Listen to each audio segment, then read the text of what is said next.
With the deadline for the government formation expiring tomorrow afternoon, the National Political Affairs is headed for a stormy political bargainings, to say the least. A number of agreements need to be reached on power sharing, as just over 24 hours before the deadline expires, the political equation is still not clear, with a host of possibilities on the cards. Good morning, I'm Amar Singh Pradhan, and these are the headlines of the hour. In the absence of a consensus, all eyes are on today's ruling alliance meeting that is expected to either bolster or break the Nepali Congress Maoist Centre alliance. Business community agitated as the interest rates on loan double in a year. A situation of a three-pronged struggle emerges among the government, banks and the private sector. International media agencies report execution of at least 43 people in Iran, including national footballer Azadani imminent. And Azmatullah Omarjai rescues Kathmandu Knights in the inaugural match of the Nepal T20 League against Pokhara Avengers. Kathmandu post a target of 163 runs. Mainstream parties have continued to struggle to determine government equation despite the deadline given by the president expiring tomorrow. Nepali Congress and CPN Maoist Centre, that during the elections had displayed a promising partnership, seem adamant on their own power demands.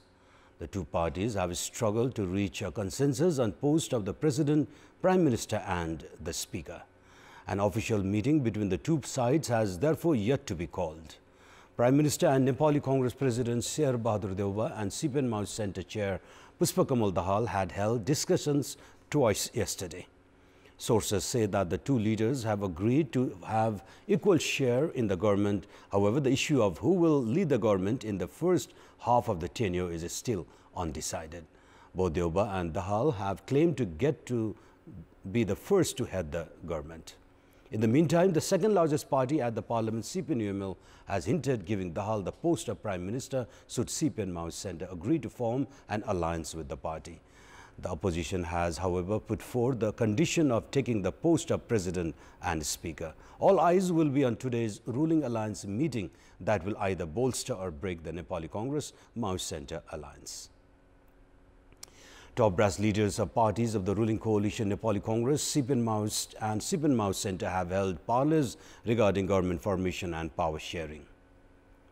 The meeting held at the official residence of the Prime Minister in Balwatar was attended by Nepali Congress President and Prime Minister Sher Bahadur Deuba and CPN Maoist Centre Chairperson Pushpakamal Dahal yesterday. According to Dahal's Secretary Ram Chandra Paudel, Krishna Sitaula and Home Minister Balkrishna Khad had participated in the meeting with Deuba. The meeting is learned to have delved into formation of the new government and power sharing. However, CPN Unified Socialist Chairperson Madhakumar Nepal did not attend the meeting. With only a day remaining for the expiry of the deadline set by the President for the formation of the government, the final political equation for the new government is yet to be decided. Parties are yet to reach consensus on the designations of the President, Prime Minister and the Speaker, even as Nepali Congress and CPN Maoist Centre have agreed on leading the government by turns. Nepali Congress has insisted on leading the first tenure of the government, while Maoist Centre has said this should be provided the opportunity as Nepali Congress led the recent government. Amid all the confusion, CPN-UML is also trying to play its cards once that Sunday deadline ends. And in our public voice segment, we have asked the general public regarding their suggestions to the new parliamentarians. Let's take a look at what they have to say.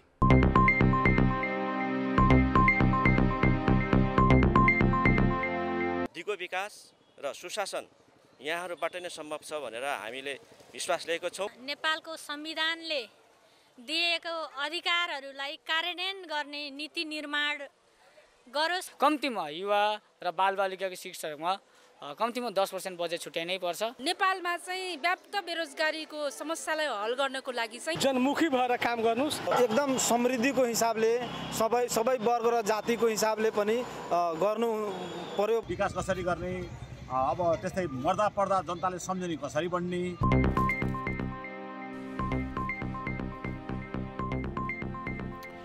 The Bagmati River is deeply linked with the civilization of Kathmandu Valley. A project was initiated 28 years ago with the objective of ensuring the purification of Bagmati River. More than 31 billion rupees have been spent in almost 3 decades for this project. However, the Bagmati River is yet to be free from drainage and sewage deposits. The scenario indicates that the investment made so far have gone in vain. The government had formed a committee for the improvement and monitoring of the Pasupati area to ensure the purification of the Bagmati River 28 years ago. With several changes to its name, the committee is now known as the High-Powered Committee for the Integrated Development of the Bagmati Civilization. The committee is supposed to determine the course of flow of the Bagmati River, purification of the river water, construction of the corridor and beautification works. The government allocates billions in budget for these projects every year. The initiative also receives funds and aids from donor agencies. However, there have been barely any improvement in the Bagmati River. The government had allocated 2.51 billion rupees for the project in the ongoing fiscal year. Meanwhile, the Asian Development Bank has spent more than 6 billion rupees in the 5 years for the Bagmati River project. The government of Nepal itself has provided in excess of 10 billion rupees for the initiative. Despite the committee spending more than 17.8 billion rupees in total so far, none of the projects related to the Bagmati River has been completed. In addition to the committee, 2 projects of 19 billion rupees under Kathmandu Upatyaka Khanepani Limited or KUKL's project implementation directorate are also under implementation. A sanitation campaign for cleaning the Bagmati River was also initiated 9 years ago. Thousands of tons of waste was removed from the river as well. Despite these initiatives and large investment for the Bagmati River, no progress has been witnessed. With increasing population of the Kathmandu Valley, unplanned urbanization, the issues of landless squatters and haphazard drainage and sewage system, it seems that the dream of a clean Bagmati River running through the federal capital is limited to a mere imagination. And it's now time for our segment, Public Pulse, where you text us with your opinion.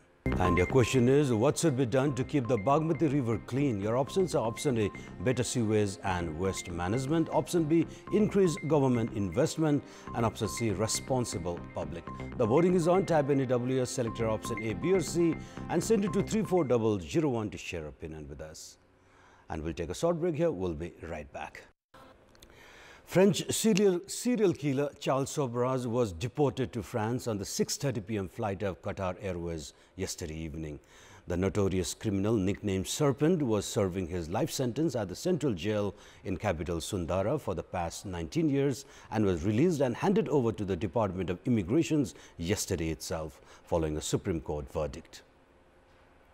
Sobhraj was taken to the Department of Immigration following Wednesday's order of the Supreme Court.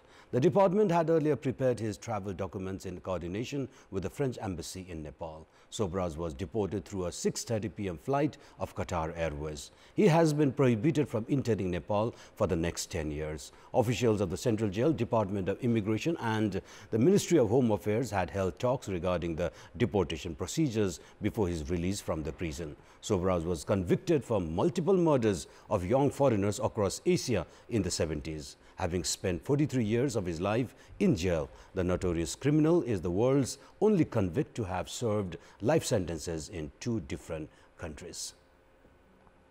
Department of Customs at Tribhuvan International Airport yesterday arrested a Sudanese citizen with 19 kilograms of illegal gold. The gold was detected during the checking of the luggage of a Sudanese national, Muhammad Ahmad Dafallah Sarafeldin, who landed in Kathmandu on a flight of Fly Dubai at around 2:15 p.m. yesterday. Senior official of Department of Customs at Tribhuvan International Airport, Ambika Kharel, informed that an investigation is underway to probe the confiscated gold, which is in both solid and liquid form. The police are also investigating the technology used by the Sudanese national, as the gold was also found in the form of white dust particles. The Sudanese citizen Sarafaluddin has been detained at the custody of capital's Gausala police station. And moving on, industrialists and businesses are agitated because of interest rate on loan have doubled in comparison to last year. They have been drawing attention of the government and the central bank by sharing their grievances with the Prime Minister and the Governor. Industrialists and business persons have been agitated for the past 4 months. At a time when the business were beginning to revive after the coronavirus pandemic, they have yet again felt the pressure of interest rates increased by the banks to combat global inflation.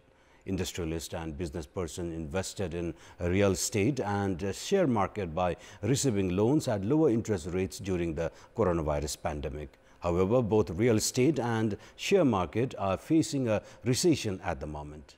Despite the scenario, saying that it has provided several relief and austerity packages, the Rashtra Bank does not appear interested in reducing the interest rates. A situation of a three-pronged struggle has surfaced between the government, banks and the private sector, as industrialists and business persons in Biratnagar have also been protesting against the high interest rates of the banking and financial institutions. At a time when industrialists and business persons of Biratnagar have been protesting against the Nepal Rashtra Bank, Minister for Home Affairs Balkrishna Khad expressed the government's support to industries. Mr. Khad issued a strong warning against the banks if they fail to reduce the interest rates. Meanwhile, bankers have attributed the increase in interest rate to the liquidity crisis. However, it is the responsibility of the Rashtra Bank to manage inflation and ensure financial stability. And let's move on to international updates.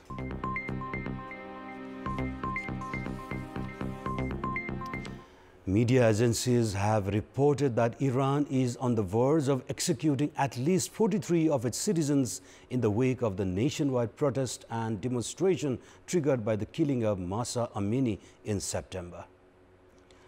Shahid Ali Khani Square at the historic Iranian city of Isfahan has become a place of pilgrimage for supporters of the high-profile Iranian footballer Amir Nasser Azadani, who could be executed in the square where an execution platform has been installed.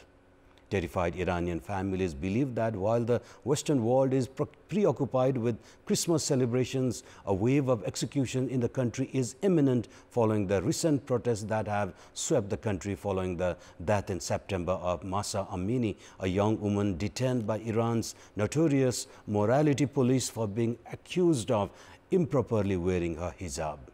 Authorities have already executed at least 2 people in connection with protests in Iran last month, one of whom was hanged publicly.